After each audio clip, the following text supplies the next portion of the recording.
We have a clear plan for change.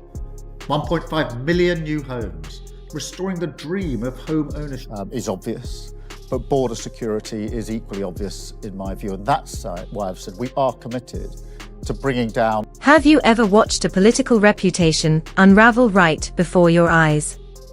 That's the scene many felt unfolded during Keir Starmer's latest speech, when a crowd that initially appeared supportive suddenly turned tense and confrontational within moments. As the Keir Starmer stepped to the podium, the room carried an air of anticipation. Known for his disciplined image and carefully measured tone, the Labour leader seemed prepared to steer through another challenging moment.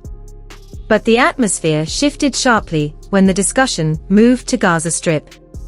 Declining to demand an immediate ceasefire, Starmer argued that halting the fighting instantly could simply lock the situation in place and give Hamas time to recover. The reaction was immediate and intense.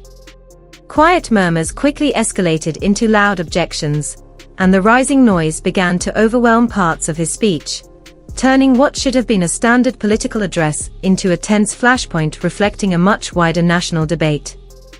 For critics in the room, his stance felt like a line had been crossed. For supporters, it represented a hard-nosed and realistic view of a deeply complicated conflict. Yet regardless of where people stood, the image was striking, a leader pushing forward while the volume of dissent grew around him, his words struggling to break through the frustration. In that moment, the scene revealed more than a disagreement over foreign policy. It exposed how rapidly political momentum can weaken when public sentiment shifts, raising bigger questions about whether the backlash was only about Gaza or part of a broader wave of dissatisfaction tied to economic expectations, leadership style, and mounting pressure within Britain's political landscape. Defend our decisions in the budget all day long. I will defend facing up to the harsh light of fiscal reality. Children starting school ready to learn. A more secure energy system. The friends, the loved ones, those directly impacted, and of course the wider community here. But there's no pretending, I think. As the Labour leader attempted to steady the situation, members of the audience began lifting protest signs and voicing their frustration, creating a powerful visual challenge that highlighted just how far Keir Starmer seemed from the mood of many in the room. His carefully crafted position on the conflict between Israel and Gaza Strip, likely refined and rehearsed well in advance, appeared to unravel in real time as the noise intensified and tempers rose. What was meant to sound like a calm and balanced explanation instead struck critics as distant from the urgent humanitarian concerns dominating global headlines, and each attempt to reinforce his argument seemed to spark even stronger pushback. The objections grew louder, the atmosphere sharper, and the gap between speaker and audience increasingly obvious, leaving the impression that he had misjudged not only the immediate crowd, but perhaps a wider current of public feeling across the United Kingdom. In that charged moment, the political consequences felt very real.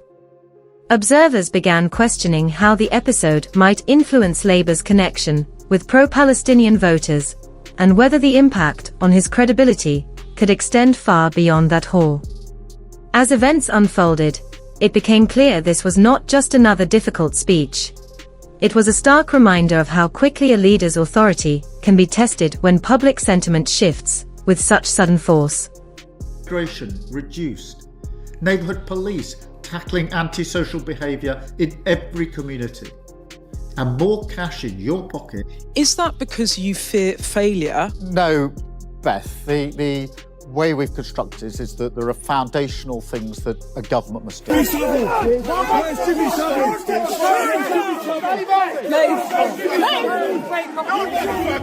At the time, polling suggested that a significant portion of the public in the United Kingdom supported a ceasefire in the Gaza Strip, placing Keir Starmer in a politically sensitive position as he stopped short of fully endorsing that demand.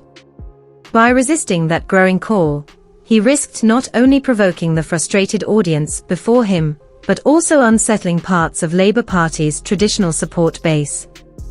The chaotic atmosphere surrounding the speech quickly intensified scrutiny of his political judgment, with critics questioning whether he had misread both the room and the broader national mood. For a leader who has often presented himself as a unifying figure capable of bridging divisions within his party, the Gaza position exposed clear tensions, especially among pro-Palestinian supporters who felt their concerns were being overlooked. Those internal strains carried possible long-term consequences, raising doubts about party unity and voter confidence. With his credibility on foreign policy facing new pressure, attention soon turned to whether his domestic and economic agenda could restore momentum, offering voters a strong vision centered on jobs, growth, and stronger public services, or whether the controversy would deepen perceptions of distance between leadership and the public, further testing trust in the months ahead. Anybody in the country is not untouched by what happened yesterday. You've talked about tackling knife crime a moral mission for your government. I'm convinced that if we can show that politics can change Britain for the better, then we can face the future with confidence. For many people, it's hard to think about the future when you spend all of your time fighting to get. As the Labour leader tried to steer the speech back toward domestic priorities, the scepticism in the room was impossible to miss, and Keir Starmer seemed to be battling not only for attention, but for credibility. The pivot to economic policy felt to many like a final attempt to regain control of a moment that had already slipped away. He laid out an upbeat vision for the United Kingdom, promising stronger growth, stability, and renewed prosperity, with pledges of lower taxes and higher wages aimed at households still struggling with the ongoing cost of living pressure. On paper, the promises sounded familiar and reassuring, yet the delivery, polished and tightly structured, appeared to widen the emotional gap between the speaker and the audience. Instead of sparking confidence, it reinforced the sense that they were hearing another carefully crafted political message removed from everyday reality. As he moved through projections and proposals, the reaction remained subdued, even tired.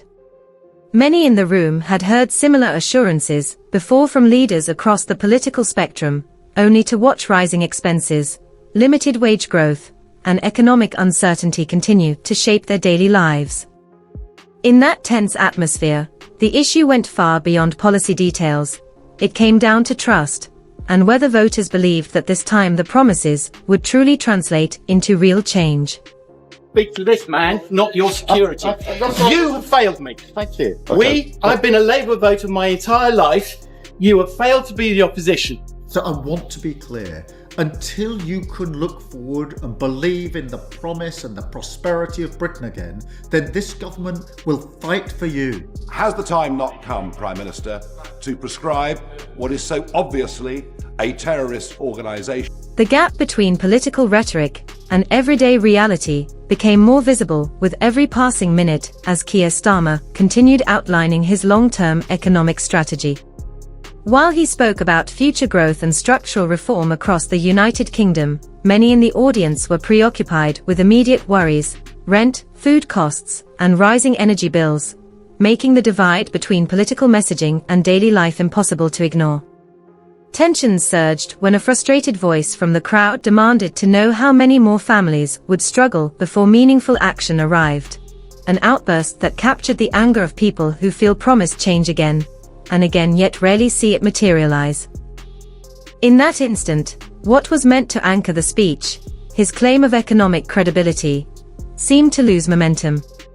Critics argue that Labour Party has yet to present convincing short-term answers to the cost of living crisis, slowly weakening confidence in his leadership. Even as he described a path toward long-term prosperity, many listeners were simply focused on getting through the next month. The reaction exposed a deeper vulnerability. The carefully built image of discipline and reliability that once set him apart now risks appearing overly controlled and emotionally distant.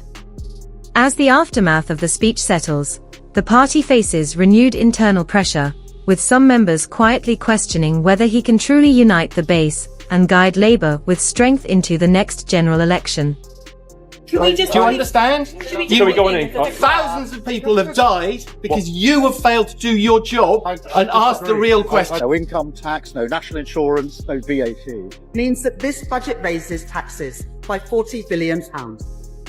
A fight for change that will define this year, next year, and indeed every waking hour of this. Concern isn't coming only from political rivals.